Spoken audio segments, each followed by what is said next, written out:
Welcome back to my channel. If you didn't know, my name is Eman, or Dancing in Circles, and I make pole, aerial hoop, and Lollipop Lyra tutorials on this channel. In this one, we're going to be doing a little aerial hoop roll. We're going to be doing our backwards hip circles. Make sure you have sleeves for this one, as the grip is kind of funny. It'll be tough on the forearms. If you find this video useful, don't forget to hit that like and subscribe button. It really does help me out with growing this channel. You can also find me on other social media platforms. I will list them over here. And without further ado, let's get into it. Hi friends, so in this video we're going to be talking about our backwards hip circles. So as far as hip circles go, going backwards is my favorite direction to go in. I find going forwards requires a lot of strength and momentum and timing that going backwards doesn't necessarily need. So for this one, what we're going to be doing, and this is why I requested that you guys wear sleeves, is we're going to be doing this grandpa arm thing. And we're going to be pushing into the forearm, so that's going to be our main contact point.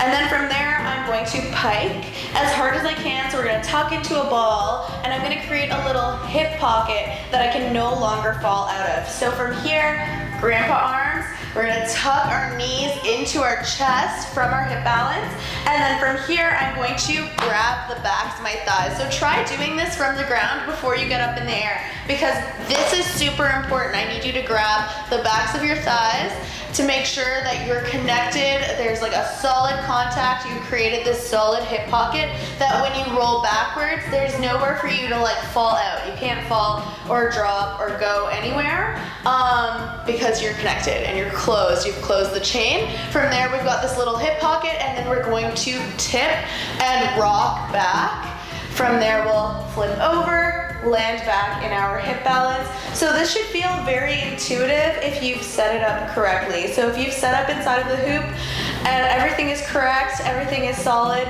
you should just tip backwards and you'll land back in your hip balance, and it won't require any strength. It will just happen, which I know is kind of a weird thing to say, but as long as you set up and you've got the proper setup and everything's all good to go, you're not going to fall out, you're not going to drop, you're not going to go anywhere. You're just going to land right back in your hip balance comfortably. So let's get up in the air. We're going to start from our front balance or onto the hip. You can get into this position however you'd like. All right, so let's take this up in the air. I'm going to go into my hip balance.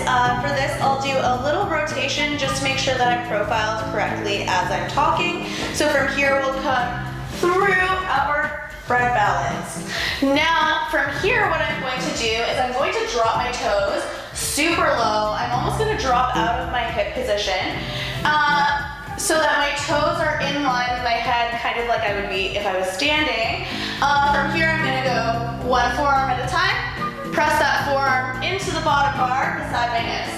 Now from here, we'll tuck the knees into the chest, grab the backs of the thighs, rock back.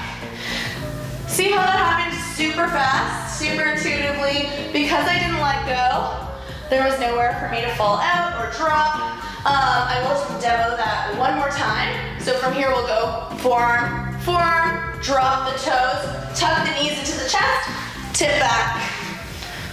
And there you have it.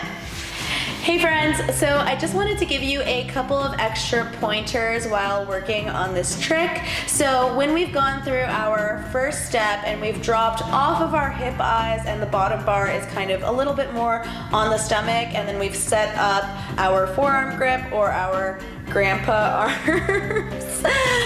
We're pushing down into the forearms.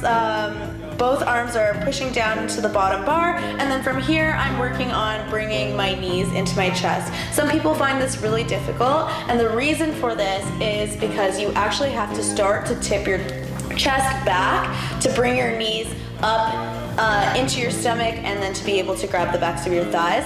So steps 2 and 3 may kind of meld together. You may find that as soon as you grab the backs of your thighs, you're tipping back far enough that you're actually going to go through the entire roll. So keep that in mind. Make sure that you have a spotter and someone there with you while you're training and working on this trick. If you found this video useful, don't forget to hit that like and subscribe button if you have any questions. drop a comment down below, or you can hit me up on my other social media platforms. They will be listed over here, and I'll catch you in the next video.